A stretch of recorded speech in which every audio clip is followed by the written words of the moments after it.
President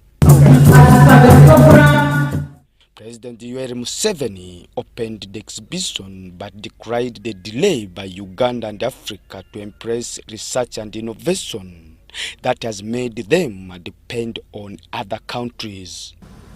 My father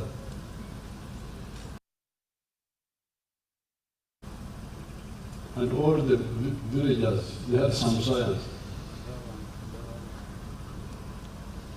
But we lagged behind. And that was where the problem was.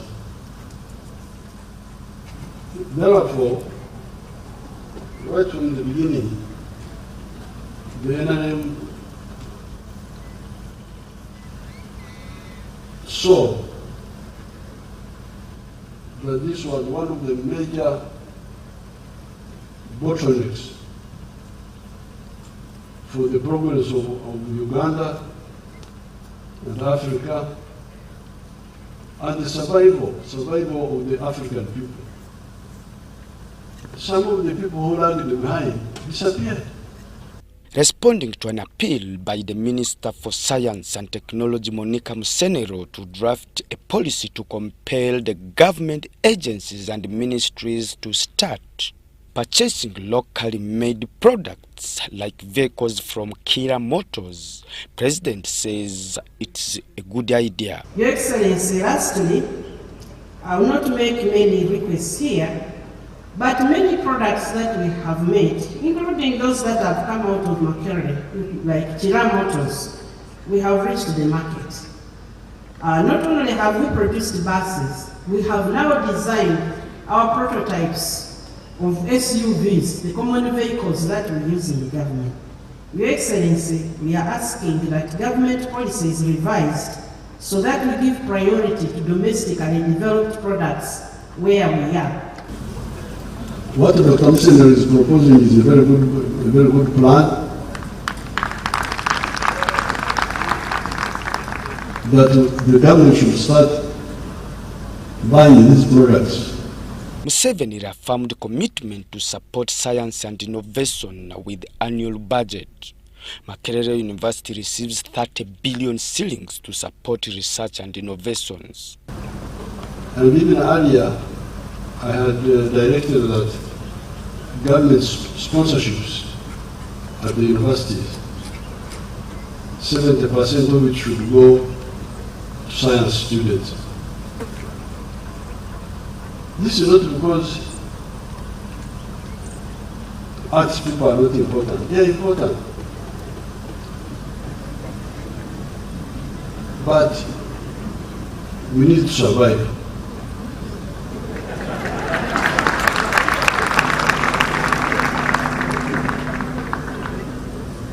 We need to survive, not to be conquered again, not to be independent.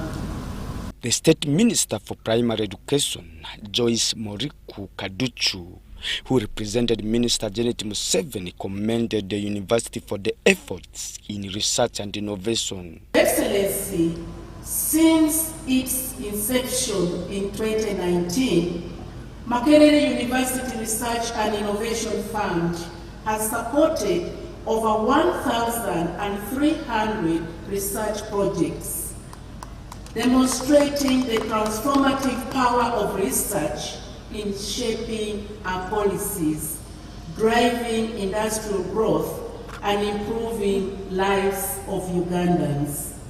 The Chancellor, Dr. Crispus Chiyonga, and the Vice Chancellor, Professor Barnabas Nawangwe, commended the government for funding research and innovation. Point number 5, it is stated that we should create an integrated and self-sustaining national economy. In my view, this exhibition is laying out very relevant innovations. And our researchers are doing a commendable job. The latest ranking by the Times Higher Education have ranked Makerere as the best universal as far as impact to the community is concerned. In the meantime, some of the public who went to Makerere had mixed reactions on the shillings 30 billion budget allocated for research and innovation. Students now are working towards a better economy that will transform livelihoods. The new innovations that are showcased here, for me, as someone from the agriculture sector, I believe that are good. In my view, I think there's a problem somewhere which must be investigated. We would have done a lot, but because there is a lot of corruption here at Makerere University, there is a cabal that has switched off Makerere University who do not understand their intentions. But the idea is very good, but the implementation is very bad. Philip Aguta for UBC News in Makerere. Very much. According to the program. President Yoweri Museveni, in other news, has advised religious leaders to encourage their followers to strictly observe the biblical teaching on creation. In a message delivered for him by Prime Minister Robin Anabanja at the sideline meeting of the Inter-Religious Council during the ongoing conference of the African Regional Forum on Sustainable Development, Museveni implored the religious leaders to fight poverty through encouraging their flock to strictly engage in high-value commercial agriculture. The African Regional Forum on Sustainable Development, currently ongoing at Speak Resort Munyonyo, has attracted, among others, religious leaders under the umbrella organization, the Inter-Religious Council of Uganda. We want to work together as Africans so that we can promote what is contained in the Sustainable Development Goals. And our role as faith communities and institutions, we are committed to do that. The Prime Minister of Uganda, Robin Anabanja, delivered a statement on behalf of the President. Museveni advised religious leaders to encourage their flock to strictly observe the biblical teaching on creation. Our people have not been sufficiently mobilized and educated to follow the command which God gave to mankind in the book of Genesis chapter 1, verse 28. That command says, be fruitful and multiply, fill the world and subdue it. Have dominance or have dominion over the fish of the sea, over the birds of the air, and over every living thing that moves on earth. He also urged them to fight poverty by encouraging their flock to strictly engage in high-value commercial agriculture. Our people should be awakened to their original duty of developing the earth in a responsible manner. You should begin by encouraging their believers to work towards increasing household incomes by selecting a profit-making enterprise in the 4 sectors of commercial agriculture, industries, services, and ICT. The Prime Minister also delivered a statement to the former presidents and prime ministers who gathered for the 8th Leadership Forum, running alongside with the African Regional Forum on Sustainable Development to discuss the impact of climate change on the African continent. Indeed, the people of Uganda stand firmly behind the efforts being made here. They believe in what we are doing, building resilient, prosperous Africa, grounded in good governance, equity, and sustainable development. The former Prime Ministers of Uganda, John Patrick Amama Mbabazi and Dr. Ruhakana Rugunda, also advised their counterparts on how the impact of climate change can be tackled using African solutions rather than depending on foreigners. So, we in Africa, why can't we have 1 or 2 centers concentrating on manufacturing of solar panels for Africa's needs? If we do that, they will be cheaper, they will be more affordable, and will have greater impact. Hyper-local solutions are the way to go. You have the numbers, the youth, you have the creativity, and you have the moral authority to demand better. So my call on youth is act now and force us, the leaders, to act faster, to act better.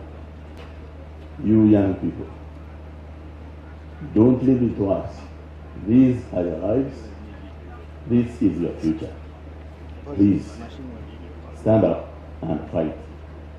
The former president of Tanzania, Jakaya Kikwete, also advised fellow leaders to insist on preserving nature because of the major polluters of the environment are not ready to listen. The only problem we face is that those who pollute are not ready to listen. And because they are powerful, there is nothing we can do about that. There isn't much that we can do about it. But I want to, this is the honest thing. Because there was a time we were talking about shared but differentiated responsibility.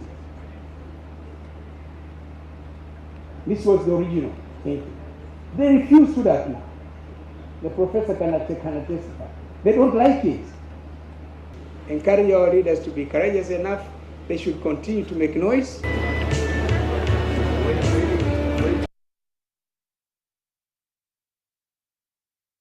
Ministry of Health has received over 1,000 liters of biolarvicides from the United Republic of Tanzania to support the elimination of malaria and other vector-borne diseases in the country.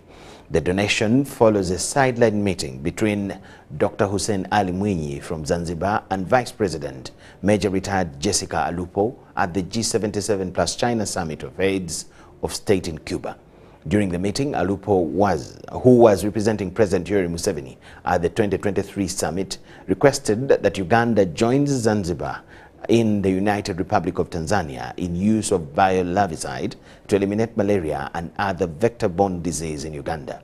Alupo received the donation at the Ministry of Health headquarters and expressed gratitude to Dr. Hussein Ali Mwinyi, I beg your pardon, and the government of the United Republic of Tanzania for the cordial relationship. To have a meeting with the President of Zanzibar, His Excellency Dr. Hussein Ali Mwinyi, and we discussed a range of issues, including support to our health sector. I am glad that we are here today receiving 1,000 liters of biolarvicide from our brothers in the United Republic of Tanzania. I thank very warmly the government and the people of the United Republic of Tanzania for the warm bilateral relations extended to Uganda over the years, and specifically thank them for treating us Ugandans as their true brothers. The United Republic of Tanzania will always be our true brothers, and as a country, we'd also like to use this opportunity to give you the assurance that Uganda will always stand by and with the government and the people of the United Republic of Tanzania. It is my pleasure, therefore, to be here today to receive this consignment from the United Republic of Tanzania on behalf of the government of Uganda. This donation will go a long way towards ensuring that we reduce the burden of vector-borne diseases, especially malaria, in our country. I was pleased to know that the Ministry of Health has now included larval source of management, including larviciding, as part of the package for vector control across the country. As I conclude, I would also like to thank His Excellency Yoweri Museveni, President of the Republic of Uganda, for leading the efforts in the fight against the vector-borne diseases and ensure universal health coverage for all Ugandans. I thank His Excellency also for the fight against the epidemics, the Ebola, the Corona. When those epidemics break out, His Excellency always steps out to lead you, the technical team. We believe that the deployment of the malaria vaccine in combination with other proven interventions such as larviciding, use of insecticide-treated mosquito nets, indoor residual spraying, and timely diagnosis and treatment will significantly accelerate our path to malaria elimination and save countless lives, especially among the vulnerable populations like children under 5 and pregnant women.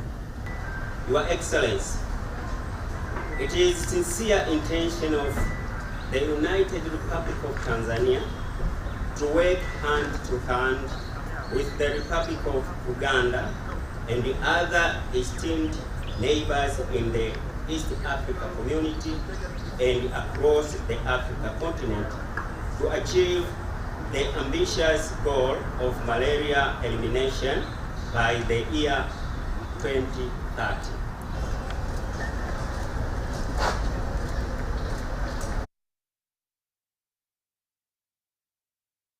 Her Excellency Jessica Lupo receiving the consignment of the vaccines, I beg your pardon. Now, government has released 19.79 trillion shillings for the last quarter of the financial year 2024-25, representing 25.64% of the revised budget. This cumulative release amounts to 76.422 trillion shillings against the revised budget of 77.196 trillion shillings, indicating a 99% performance. Finance and Permanent Secretary to the Treasury has announced the disbursement of expenditure releases for the last quarter of the financial year, amounting to 19.79 trillion shillings. 8.9 trillion is for wage, non-wage, and development projects.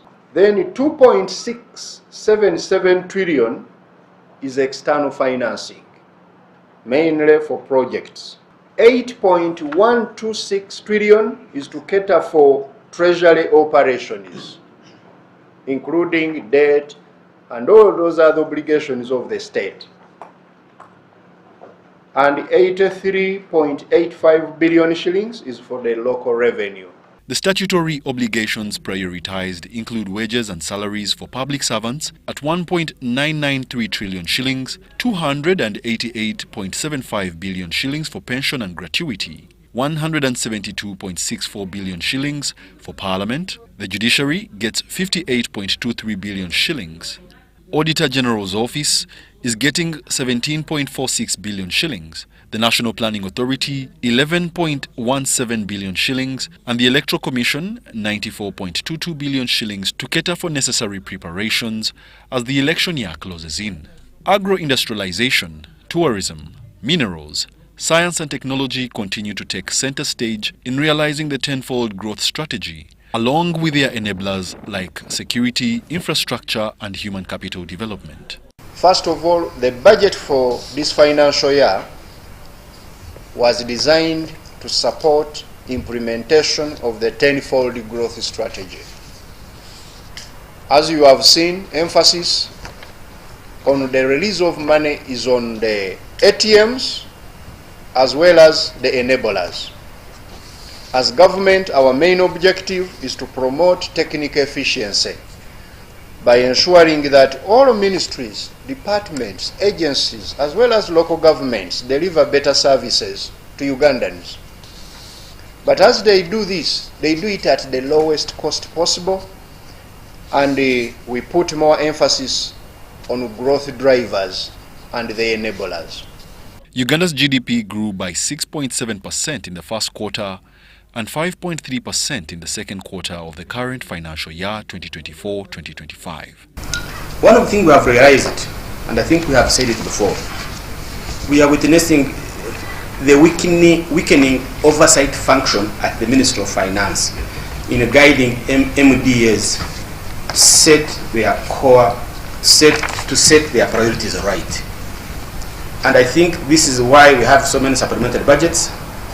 But as you recently noticed in the social media, people have started comparing a vote on medical expenses vis-a-vis a vote on a regional hospital. They could have got it wrong, but I think the message is very clear that are we budgeting for the right priorities?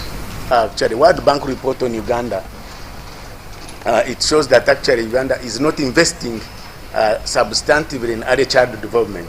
Early child development helps in terms of health, in terms of feeding, in terms of learning, to produce a population that will be healthy, productive, and easy to scale and productive.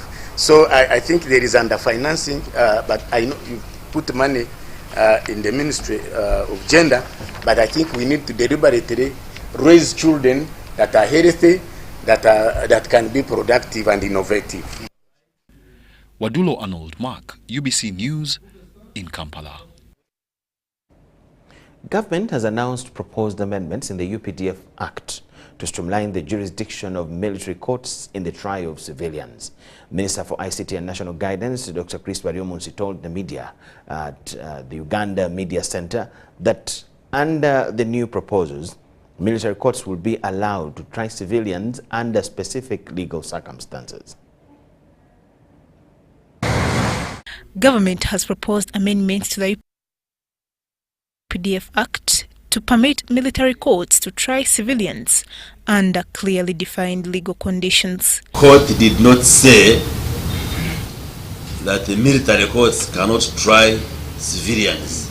The court said was that the military courts or court martial can try civilians under particular circumstances which must be defined in the law. The Minister for ICT and National Guidance, Dr. Chris Baryomunsi, says the amendments include a provision that allows civilians tried in military courts to appeal to the Supreme Court. Yes, if you are not satisfied with the decision of the court martial, you can appeal the civilian court, and then your case can be heard in the Court of Appeal, and if you're not satisfied, you can still proceed to Supreme Court. Among the proposed changes is a requirement that the chairperson of any court martial must be a legally trained lawyer. This is intended to address long-standing concerns about the qualifications of those presiding over military trials. Is that yes, the court martials will be reconstituted at the unit level, at the division level, but also the general court martial. But this time around, we provided for qualifications, and whoever is to chair the court martial at whatever level must be a competent, trained lawyer, and that the general court martial will be at the level of a high court. The amendments will enhance fairness and transparency in the military justice system and preserve the role of military courts in safeguarding national security. Illegally acquire a firearm, for instance, and you are misusing it, you are killing people and so forth. You have invited yourself to the military profession. So then why would you want to be tried under the military law? On a separate note, the minister announced the proposed fee for investors establishing industrial and commercial premises at the Kabalega petrol-based industrial park will be $1.5 per square meter per year. Cayenne Faith, Ivan Kawa for ABC.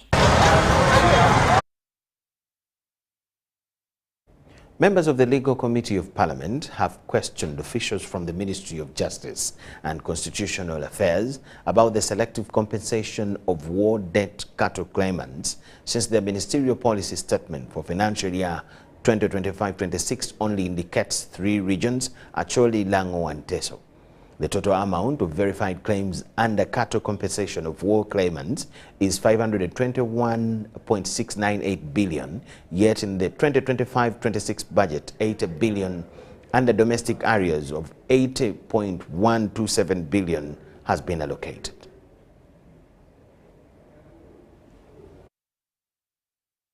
Minister Norbert Mao led officials from Ministry of Justice and Constitutional Affairs to appear before the Legal Committee of Parliament to present the ministerial policy statement for financial year 2025-2026. The budget estimates for the ministry for financial year 2025-26 is 201.710 billion shillings. According to the statement, the non-wage recurrent budget has decreased to 88.827 billion shillings financial year 2025-26, and this is being attributed to classification of compensation to war debt claimants of 80 billion shillings, domestic areas. Mr. Chairman, we requested for 150 billion for war debt claimants, and I hope, even as we deal with the budget, this is something that really has to be stressed. There's an outcry in these three regions of Acholi, Lango and Teso. The ministry needs 521.698 billion shillings to compensate verified war claimants from the three regions, Acholi, Lango and Teso, which led to members of parliament questioning the criteria being used to select the regions. The war debt claim by the people who were affected by the Rwandese Patriotic Front War in 1990-1991, and the government has not honored it. So put it in your records. Do you have any plans of compensation of the people of Busoga for the war by Lakwena? Specifically for affirmative action. And now we are talking about cattle compensation. I want to know the detailed process you've had of verification. And the 139 billion which was released has paid about 25,000. But you also project that another 521 billion is needed to pay about 24,000 claimants. Are we talking about the same number of claimants, or that the cow in, if it's the unit cost of a cow in Acholi is more or less costing twice as much as in Teso land? You find that, yes, we may be three claimants here, but each of us has 100, 120. And the other three claimants, each one of them has 2, 3. Obviously, there will be a difference. That's where the Minister for Justice and Constitutional Affairs, Norbert Mao, says compensation is being done in phased manner, starting with regions that were most affected. Chairman, that we have proposed is a war victims compensation fund. As the Ministry of Justice, this money is distort our budget. I don't want to come here and I'm given maybe billions which look big on my budget. A compensation fund will look comprehensively at all the ticking bombs in Uganda, Kasese, Luwero, West Nile. On establishment of the Constitutional Review Commission, Mao told the committee that 0.383 billion shillings was released in financial year 2022-2023, which was swept back to the Consolidated Fund because the guidance from Cabinet had not yet been received.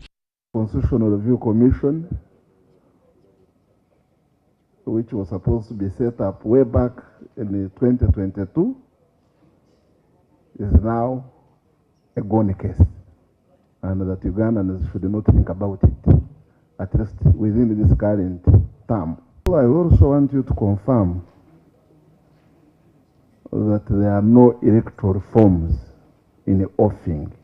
Really now concerned only about the electoral reforms, or we are the legal reforms, or we are also having in mind the political conversation that must take place. And I am. Other unfunded priorities for financial year 2025-26 are the quota awards areas and compensation amounting to 30.2 billion shillings. Meanwhile, replacement of non-digital number plates to digital number plates for vehicles in the ministry, 290 million was allocated instead of 30 million shillings. I'm Nafka Farid and Gloria Gwitabinji at Parliament.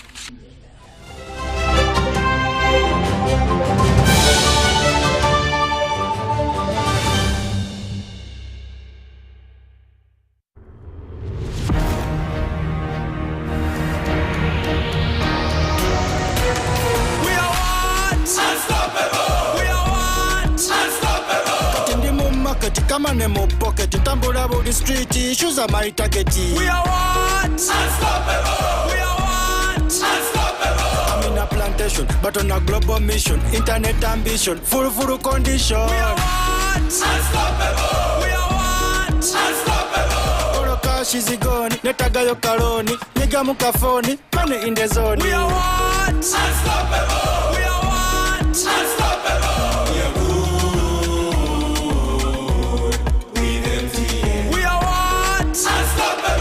With you and MTN together, our ambition is unstoppable. We are what? Unstoppable!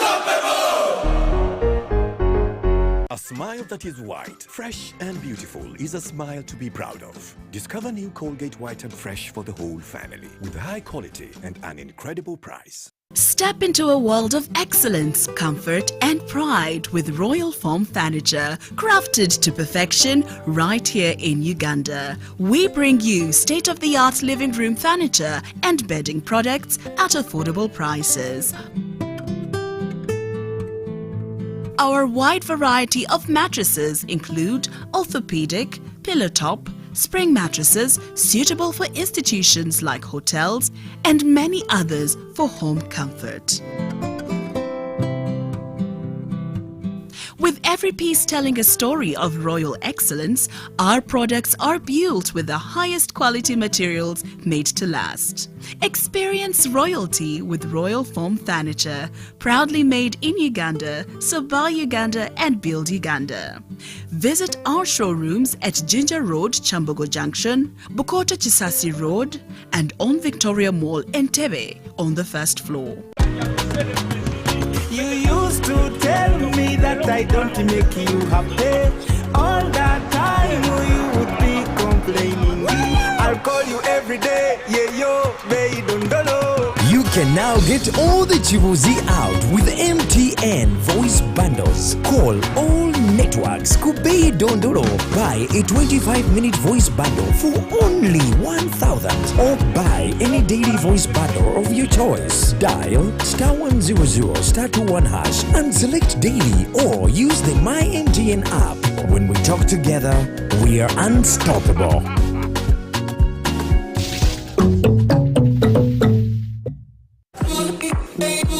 When you want to relax your body and refresh your mind,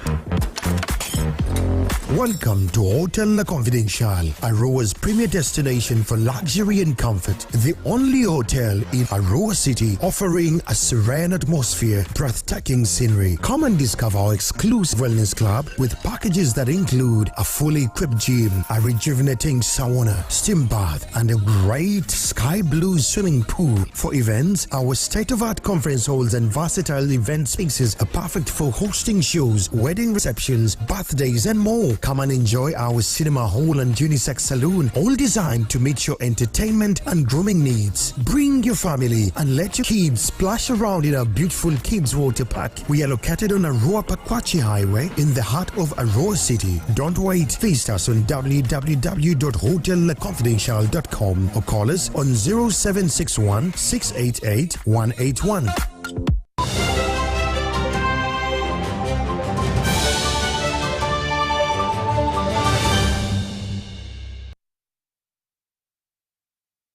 Thank you so much for keeping it with us and welcome back from the break. It's UBC News tonight. Uganda Electricity Distribution Company Limited has procured over 113 transformers to replace the ones that were out of function. The Executive Director, Paul Mwesigwa, and the officials from UEDCL briefed the media about the UEDCL service delivery updates since 31st March when they took over from Umeme. From 31st March 2025, when UEDCL took over from Umeme concession, it has embarked on ensuring that the electricity network are stable and functioning. We did an audit on the 1st and 2nd of April, and what we found that the area that we've taken over, 113 transformers, they're out of action. So they were 40, but on the 3rd, we issued all of them from our stores, and the deployments are ongoing. We believe by end of this week, across the country, all the transformers will be up and running. So members who are off due to some of those issues could be patient till when we sort it out, but we are on the ground managing. At the same time, we have observed that there are some areas with overloaded transformers, and preparations are underway to do what we call transformer insertion to improve on the strength and stability. UEDCL will invest over $74 million in the first 1 year to ensure a smart grid by the first 5 years. We expect the population to benefit as we've taken over. We have managed to secure relatively cheap funding from the financial institution and also support from the regulator. So our investment is going to be reasonably costed, and it's the reason why the regulator announced fair tariff. It has also reduced on tariffs to ensure tariff affordability, targeting the industrialists and the rest of the population. Tariff announcements that were approved by the regulator reflects some of those aspirations, and there has been a total deduction of around 14% weighted average across all the consumer categories. And what has driven this, basically, besides our economy being stable in terms of inflation and the exchange rate, is because the big amount of the investment, return on investment, is out of our tariff. Winnie Ainembabaz Katwire and Sana Annette for UBC. Uganda is to host the 6th Africa Climate Talks and SDG Forum, with African countries being called upon to build resilient economies for themselves to withstand harsh climate changes. The forum champions citizen inclusion and increased cooperation, plus integration of African states, thereby promoting Africa's growth and economic development. Alex is a senior research consultant at the Institute of Africa, the smallest contributor to climate change, continues to suffer the effects of climate change. The 6th Africa Climate Talks and SDGs Forum calls for collective action from all African countries, climate funding to enable Africans adapt to the changes in climate. Why should we focus on adaptation efforts? So as we think about that, we should also think about the question, how much do initiatives such as the Africa Adaptation Acceleration Program matter to us, and to what extent are they relevant in our context? The Netherlands ambassador in Uganda, Federica Quispo, says true climate resilience is built from the local communities. I've seen firsthand why investing in adaptation is so critical. The smallholder farmers we work with depend on predictable rainfall, yet seasons are becoming less reliable. Investing in irrigation systems is no longer a luxury, it's a necessity. And the Netherlands invests 80 million euros in smallholder farmers in Uganda in a period of 4 years. And we make sure that every single activity we do keeps in mind the adaptation aspects. GCA's mandate is to climate-proof development in African countries and globally, of course. And we do this through 3 areas of focus: knowledge acceleration, advocacy and leadership, as well as programs and action. And in Africa, we have the Africa Adaptation Acceleration Program that is climate-proofing investments in development across the continent. We're doing this to ensure that projects are bankable to access sufficient adaptation financing. In a bid to promote infrastructure that is resilient to climate change, the Africa Development Bank has funded the Uganda Railways Corporation with a project worth millions of US dollars. Ladies and gentlemen, we are grateful to the support of the African Development Bank for helping us secure about 301 US dollars financing for the rehabilitation and expansion of our railway infrastructure.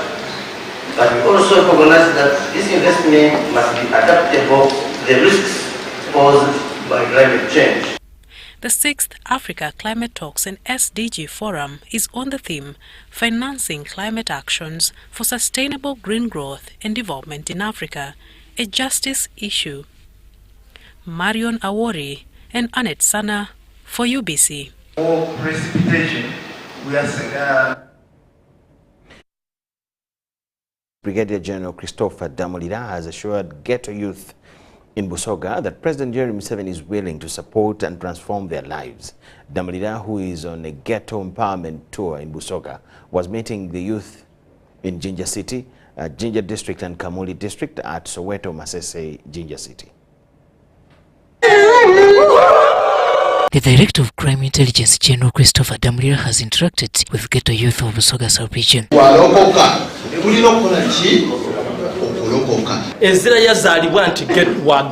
The meeting, held at Soweto Masese in Jinja City, attracted Ghetto youth from Jinja City, Jinja District and Kamuli District.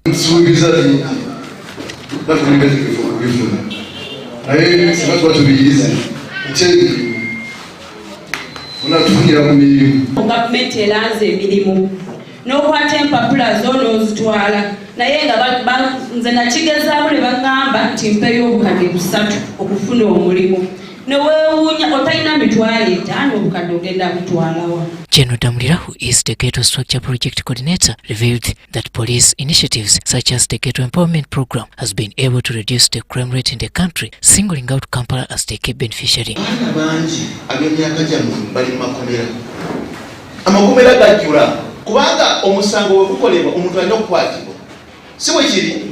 When a crime is committed, someone has to be arrested. He, however, emphasized that the Ghetto Empowerment Program is meant to transform the Ghetto youth and save them from being prison victims. Okwokya kolas kwonoona ggwanga, okuba kamera za poliisi kwonoona ggwanga, okuba emmoloka z'abantu ku nguudo kwonoona ggwanga, ogenda okulumba abapoliisi okwolawanyisa kuba kwonoona ki ggwanga. Abalala babikoze ne boonoonera ddala amawanga gaabwe.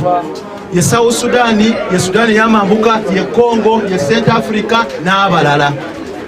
Kakati ffe tetwagala ekyo. General Damolira also advised the youth to embrace free government skilling programs like the Presidential Industrial Hub to further deal with the challenge of unemployment. Programu za gavumenti nnyingi ezibaddewo abamu bazifunyeemu naye ng'abaana ba ghetto tebafunamu. Olw'ensonga nti abaana ba ghetto abo abamu balimu akatengo beetya. Haji Faruku Kironda, the Special Presidential Assistant on Press and Mobilization, also the Deputy Spokesperson, is the head of the project in Busoga sub-region.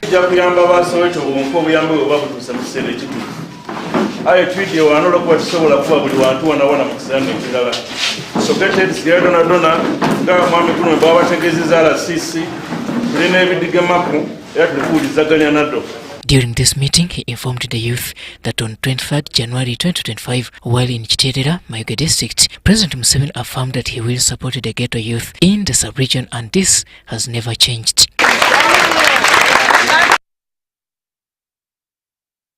For watching. Let's take another short break. On return, we'll have sports news.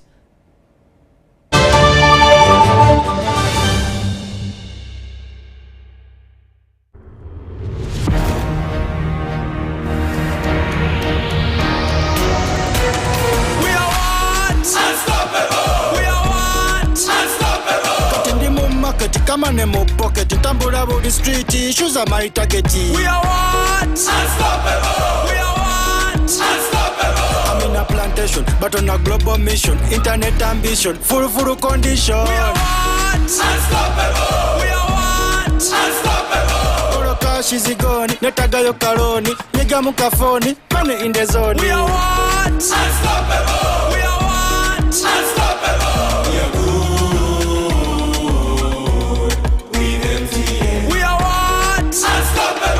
With you and MTN together, our ambition is unstoppable. We are what? Unstoppable! The Ministry of Defense and Veteran Affairs and the Uganda National Rescue Front will hold a Thanksgiving event and revival of the West Nile Peace Festival. The Peace Day celebrations will be held in Yumbe District, West Nile Sub-Region on the 11th and 12th of April 2025 under the theme Consolidating 23 Years of Peace and Security in West Nile Region for Socio-Economic Transformation. This important event will be live on UBC TV on the 12th of April 2025 and the guest of honor will be His Excellency Yoweri Kaguta Tibuhaburwa Museveni, the President of the Republic of Uganda. A smile that is white, fresh and beautiful is a smile to be proud of. Discover new Colgate White and Fresh for the whole family with high quality and an incredible price.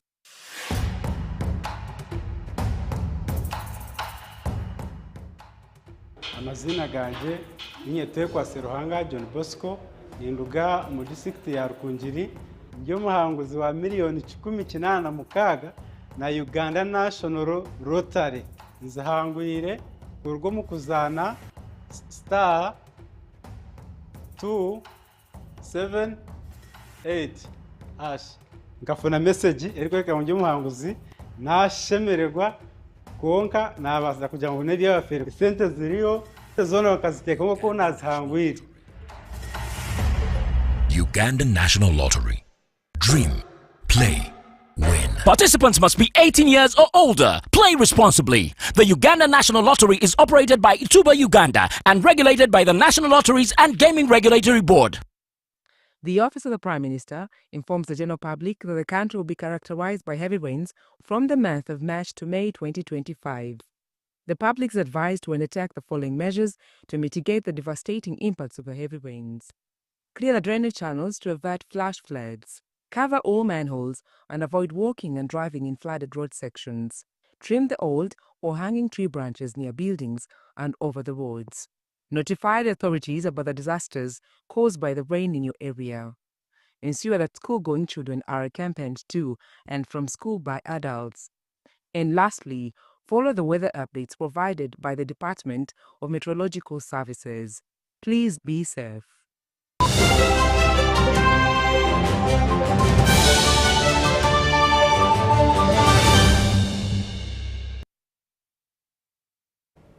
In business news, a high-level Tanzanian business delegation is in Uganda for a one-week trade mission, an initiative hailed as a testament to the strong and growing economic partnership between the two nations.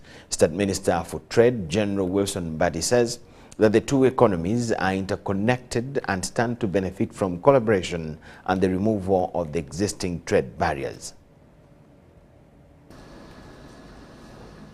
Uganda and Tanzania continue to enjoy a long-standing, mutually beneficial trade relationship, one that has seen significant growth in the recent years.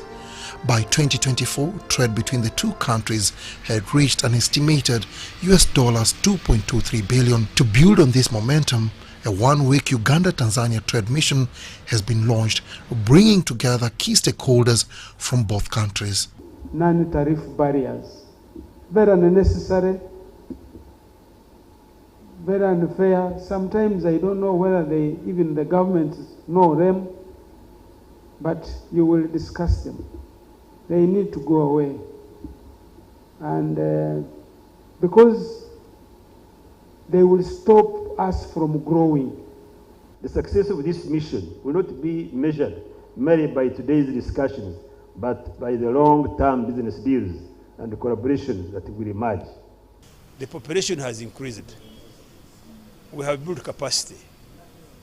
We have increased incomes.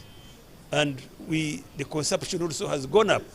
And the consumption of quality products is also in high demand. So all what is being traded between the two countries definitely is a big market. The mission, organized by the Uganda High Commission in Tanzania, the Private Sector Foundation Uganda, and the East African Business Council, aims to deepen economic cooperation, tackle existing trade challenges, and ultimately double trade volumes by 2030. We are not just neighbors, we are partners in development. linked by geography, culture, and common vision of prosperity. This trade mission is a crucial step in translating the vision into tangible economic benefit for our people. The future prosperity of the peoples of our two countries and East Africa at large is premised on products and markets. And so we are happy at Private Sector Foundation to continue to foster these bilateral relations. Throughout the trade mission, Ugandan entrepreneurs will engage in business-to-business meetings with their Tanzanian counterparts, explore investment opportunities in key sectors of the economy, and tour industrial sites. Let's make this week about outcomes. Let's make this week about trade deals. Let's make this week about partnerships. Let's make this week about solutions. Let's make this week about policy proposals. Uganda exports a diverse range of products to Tanzania, including iron sheets, sugar, dairy products, and pharmaceuticals. In return, Uganda imports petroleum products, textiles, machinery, rice, cereals, and minerals, largely transported via Tanzania's efficient multimodal central corridor system. Dennis Igor for UBC News.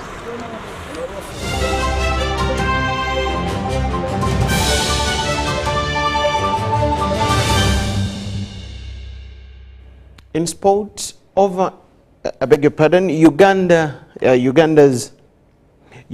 under-17 men's national football team will have their last shot at qualifying to the 2025 FIFA Under-17 World Cup against the Gambia. The fixture was confirmed on Monday after the final group games at the ongoing Under-17 Africa Cup of Nations in Morocco. The Gambia lost their final group game against Tunisia 2-1, a result that confirmed they finished third in Group C, with the North African nation and Senegal progressing to the quarterfinals. Uganda also ended group business in third place, losing 2 games against Morocco and Zambia, but defeating Tanzania. It should be noted that Africa has 10 slots at this year's World Cup, and all the quarterfinalists at the ongoing AFCON tournament have directly qualified for the global event. There is also a window for 2 other slots, with the teams that have finished third across all the 4 groups facing off to complete the number. Uganda will be up against the Gambia on Saturday, the 12th of April, while Egypt will take on Angola.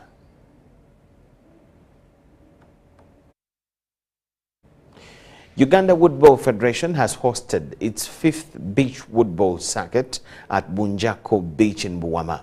A reporter followed the action. More than 170 players from 6 corporate clubs and 11 senior clubs have graced the 5th outing of the Uganda Woodball Federation's beach circuit at Bunjako Beach in Buwama. It was won by Kampala International University's Bridge Byamukama in the senior men's singles, while Prison's Woodball Club's Dennis Nanjeru edged all women. In the senior mixed doubles, Robert Suna and Joan Mokova of Kampala University Stars were the best, while Tony Sechene and Bridge Byamukama bettered all in the men's doubles. Special from all other editions we hosted, the young people right away from secondary schools that have taken part today. This has not been the case for some other previous editions. So this means that people have started taking interest slowly by slowly. In the senior women's doubles, Alvera Mukama Arinda and Sanyo Mirembe of Ndejo Corporate Club won the gold medal. In the corporate club singles category, Nowelina Babidye beat all women. University of Kisubi's Sylvester Kalunga beat the men, while his teammates Alosia Senteza and Nowelina Babidye won the corporate mixed doubles. The corporate men's doubles crown went to Sylvester Kalunga and Moses Mwesigo of University of Kisubi, with Justin Balemesa and Nitrosi Kiringi of UNEB taking the female gong. This outing was used as a rehearsal for players expected to represent Uganda at the 4th Beach Woodball World Cup due in Thailand in July. Brings us to the end of our 8 p.m. arrangement. We'll get back here at 10 p.m. with our bulletin of that time. My name is Micheal Jordan Lukomwa. With Elizabeth Nakakon and the whole team, let's leave you with Jethro Kasaiji that has Dr. Ishmael Tamale of Timex Nutrition Center as they talk about nutrition and things to do with that. Bye-bye for now.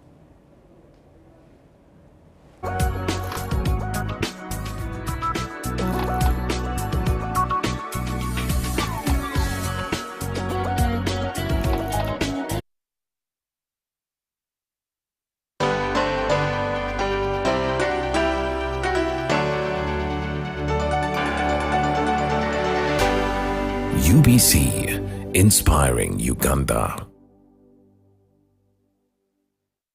Step into a world of excellence, comfort and pride with Royal Foam Furniture, crafted to perfection.